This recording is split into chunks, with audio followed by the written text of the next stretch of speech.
Hello, guys, and welcome back to Tech Teens Talk. My name is Jissy Dave, and today I'm joined with Tejas Naik. Thank you for joining me today. Thank So, you for inviting me. It's great to be here. thank you. So, to start off, can you tell us a bit about your background, like your education, early career, and what got you first interested in tech? Yeah, so if I go back from education standpoint, I did my Bachelor of Engineering from India and then worked there for a couple of years, came to this country, uh, promoted here when I was brought in here. And then I've been working in software industry from then on. And most recently, I've been in Pegasystem for last 14 plus years. Uh, Pegasystem is a software automation company, and it's been in this industry for 40 plus years now. And in between, I also got a chance to do my MBA from Georgia Tech. So, now what does your current role at Pegasystems look like, and what are some key things that you focus on day to day? Yeah, so my current role is a digital transformation leader. They also call enterprise architecture leader. And what I do is I work with some of the largest brand in North America, understand their pain points, strategic objective, and then come up with the roadmap and architecture for how to enable them digitally, right? How do I reduce the cost for them or increase the revenue for them by applying software automation? So that's my focus. So generally speaking, it start at the executive level. You work with them extensively, and then from top-down approach, you come to the delivery and ensure that delivery be successful. So you mentioned that you're an enterprise architect leader. So what is that? What exactly is an enterprise architect? Yeah, so if you think about any organization, right, they have so many different business capabilities, and each business capability mapped to technology. Enterprise architecture generally has a viewpoint on where organizations should be based on the current technology trend. So you go and assess the situation for the organization and look for the opportunity or pain point or missing business capability, and then use your knowledge and skill set to demonstrate them that applying this technology in and getting the business capabilities which you are missing, these are the returns you will get in your organization. So it's a combination of business, technology, and people management. So you've been with Pegasystems for over a decade now. So how has your role evolved during that time? Yeah, so it's a great question. So when I joined Pega about 14 years ago, I joined in professional service. Uh, and what is professional service is in Pega especially, we take up like some of the large program, and we are the responsible for implementing those for the company. Like if you think about Bank of America, for example, their loan modification process, or Verizon, where we implemented their marketing technology. So we pretty much own the delivery of the success of that project. So when I joined Pega, I was responsible for delivering those projects at the large scale. And I was leading large team, including my partner resources, Pega resources, and client resources. After doing that about 6 years, I moved to the more strategic role, which is a client success role, where I'm responsible for overall success of the client, working closely with executives and technology leader. And last 4 years is more about enterprise architecture, which is again starting from more on the sales side, again strategic role, working with leadership inside and outside, and making sure the client is successful, not just project. So what kind of skills or mindset helped you grow into this leadership role that you're in today in such a fast evolving space? So it started initially started with always have the growth mindset in your mind, always looking to learn something new, especially technology. But over the period of time, you realize it's also about people, right? So as you learn technology, you apply technology. The goal here is to help others, bring them up, and once they are up, you are obviously going to go up, right? So bringing everyone together, making sure they see the vision you have, encourage them, motivate them, show them the path if needed, and finding success for all. So, the tech industry is a very fast-changing industry.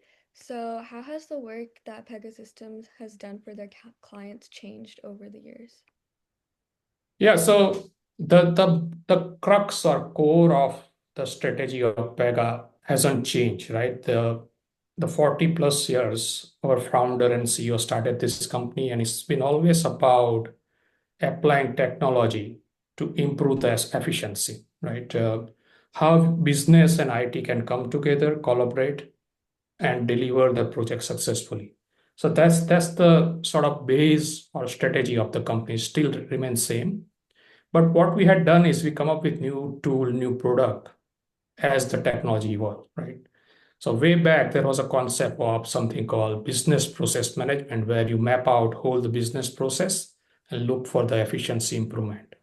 Over the period of time, you see more tool like AI coming to play, and you apply those technology. Again, goal is same, to improve the outcomes, right? uh, with enhancement in technology, the things gets better. Now you deliver project faster. You perhaps look to do multiple things together to achieve the outcome, but the strategy remains same for the organization. So, as you mentioned AI, so AI is everywhere in the news. But based on your work with Fortune 500 clients, how are companies actually using AI to improve their operations or customer experience? So AI has a two part, right? So if I go a little bit in detail, there is something called statistical AI, which has been old and pioneer for long time. So in which case you predict the outcome, right? Predict the decisions based on the previous history information you have. And Pega has been in that industry for a long time. So if I give you example, if you call, let's say, some of the biggest communication provider, T-Mobile, Verizon, and you say them that, okay, you want to disconnect the service, the offer they provide to you is something coming from the Pega solution, right? Again, using AI. So that part has been there. And what we are now seeing is a generative AI concept. So which is more of a generation of a text based on the prompt or input you give, right? So we have taken that into our product horizontally and sort of evolve the product, right? So what we see is not necessarily just applying statistical AI, but generative AI. So that way, some of the response can be given by AI. So when you contact customer service, the human doesn't need to be present to talk to you sometimes. That's one example. Or if you want to create the content, you can create the content using generative AI. And another use case we see that a lot is development, coding. So some places you also see that generative AI is being used for the development and coding perspective as well. So, in your role leading enterprise architecture, what kind of work do you specifically do with AI? So my role is understanding, again, go back to it. It starts with the business, right? Understanding strategy, pain point, and then we have various product. How can I use that product set to solve the problem? It could be AI, it could be non-AI, it could be low code product we have. So it's not necessarily just AI, but as I see the fit, maybe there is a need to enhance our product using AI capability. Then obviously I bring that back to product team and Pegasystem for further development. So, from what you've seen, how do AI and cloud technologies complement each other in large-scale digital transformation projects? So cloud technology obviously came before generative AI, right? And what it provides you is a way to make it easy for running your operation, or what we call infrastructure. And once you have that infrastructure given to some of the big player, they also host the AI service for you. So think about how do you make it easy for someone to use AI service, right? And if you are on cloud, those services easily available to you. especially on the organization case. So the way you can use, for example, download app and use chat GPT today. Similarly, big organization can leverage those services if they are on cloud, because cloud infrastructure has that capability inbuilt. If you're not on cloud, you have to start on your own way and have that infrastructure operation to support the AI services. So, what are some of the challenges that you have faced working with these Fortune 500 clients? Challenges is generally starts with because in technology, lots going on. Which one, where they should really focus, right? So they are always seeking for that guidance, and having seen at multiple organization for so long, that experience is valuable. So I bring that on table to say that, okay, this is the time you probably want to focus on cloud plus this AI technology that will take you further than maybe other technology trend going on right. So it's more about helping them on how to map out the business strategy to the technology and right technology to focus on. And then once that is chosen, uh, implementing right architecture, cloud architecture to make sure they are successful. So that's where I fit in, right, and provide guidance to the organization. So, what current tech trends do you think that we should be paying more attention to today? So at this moment, no question AI, right? So AI, as you know, has a lot of potential with risk also comes to the play. But I still believe that if you use that technology uh, properly, it enables you way faster than probably other stuff, right? The goal here is you leverage technology, but you learn from that. You never stop learning. That way, you'll be ahead than any technology which is coming in future. So that would be my advice. So, how do you keep up with these trends? Like, what do you use to keep up with like the changes in like AI or other trends? So we do have so within Pega, obviously there is a lot of learning going on because we are always in that current trend, right? Being in automation space, cloud space. So the company itself put you on the path to learn, and learning could be through either university program. Nowadays, it's easy to learn any technology from YouTube or any other sources available, LinkedIn Learning. So those are the tools available to us.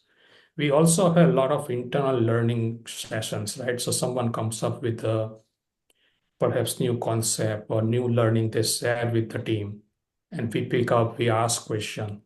So internal education is a big part of the culture and in Pegasystems. But then it's also up to you how much you want to learn. So it's not just job, right? You should be motivated or you should be interested on learning. You should have that curiosity to pick up something which is coming new on your way. Uh, it's all about staying current, understanding what's happening in industry, and focusing every day. Commit to few hours of learning. So, which tool has been the most helpful for you? For learning perspective, the I would say LinkedIn Learning is a big part of my learning. Then Coursera is something available to us. And then if you look at just Pega perspective, Pega has its own academy where you can go and search and learn any topics. So, where do you see the tech industry heading in the next 5 to 10 years? Tech is continue to be integral part of everything we do, right? So if you think about just 5 years back, think about a driverless car to AI being everywhere. Uh, is keep on going, right? And as you see next 3 4 years, you will see a lot more product coming up with AI capability. So one aspect is coding does not need to be done by a developer, or at least not at the same amount as we have been seeing, right? So that's one part of it. You call and talk to human being for the customer service. Maybe that will happen, but the initial path will be through AI only. Chatbot is going to be a very integral part of the any interaction. from B2B or business to business communication. So I see those more and more product coming that will be a significant change in how we operate day to day, especially from also from education standpoint. I think the domain expertise is going to be very critical, not just having that development expertise, like development using, let's say, various programming technology. You may want to focus on domain like cybersecurity, for example, uh, or maybe uh, robotics, right? Beyond something very, very programming oriented knowledge base. So you went back and you got your MBA from Georgia Tech. So what made you decide to do this? So I did my education in India, and my goal was always to have education here, just so that I can learn some other aspect of education as well as people management as well. And MBA more precisely because at that point of my career, I was heavy on technology, but as my role evolved, I need to go also closer on business concept. I should have that 360-degree view of business, learn a little bit more on the people management side, and also have a good local network. So those are the three things I kept on thinking. And then Georgia Tech was like one of the best program I feel at that point we had. So, and my company supported me. So that's why I pursued. So how has this MBA helped you in your career today? So if you think about just understanding the problem when you talk to client, right, obviously you can't just think from technology standpoint. You need to think from outcome, the profit loss standpoint, the long term strategy point of view. And when you look at the problem, it could be part of people, process, or technology. And in order to really map those out, MBA, it was super helpful for me. So what do you think are some of the top tech careers that teenagers should be paying attention today? Yeah, as I said, I think I don't think development is going to go away, but maybe you will see less development related job in future. So having that, core domain expertise, as I mentioned, cyber security is one of the thing. Cloud is going to continue be the pioneer, because remember, still there are a lot of company who hasn't migrated to cloud. So that will still be there for next decade or so. uh, AI engineer or data science is going to be pioneer, because AI does not operate well without data. So those are still going to be a top notch trend in technology. Mhm. So for a high school student interested in tech, what concepts do you think they should be learning or focusing on right now? So analytical skill, right? So anything which can help you to develop analytical skill is going to be very important. Apply your math, science, logic to solve the problem. Also look to see the problem from the top down, right? So ask questions. So what, why, right? Not just follow the trend to solve the problem, but ask the question, ask the bigger question, and see that, how does that change the overall outcome. So those are the things going to be very important. People management skill is going to be critical. Soft skill is going to be very critical. Leadership skill, right? Because again, you still have to deal with the people, maybe less people, leverage AI. So combination of all those skills is going to be absolutely necessary to be successful. Okay, that's all I have for today. Thank you so much for joining me. You're welcome. Thank you for having me. Thank you.